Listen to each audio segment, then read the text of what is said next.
In today's video, I'm going to teach you how to upload file in Webex Meeting.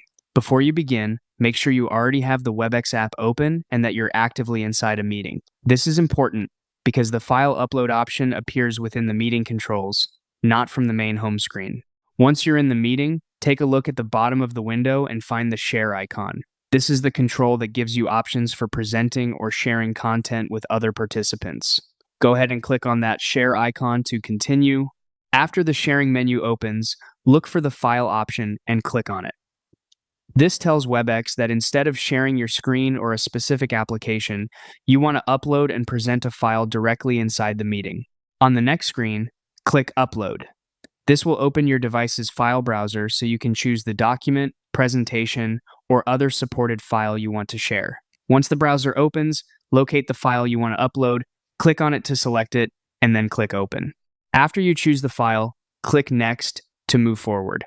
At this point, Webex will begin processing the file so it can be displayed properly in the meeting. Depending on the size and type of file you selected, this may take just a few seconds or possibly a little longer. Larger files usually need more time, so if it doesn't appear right away, just give it a moment. While the file is processing, avoid closing the meeting window or interrupting the upload. Once the processing is complete, your file should be ready to share within the meeting. And that's all it takes to upload a file in Webex Meeting.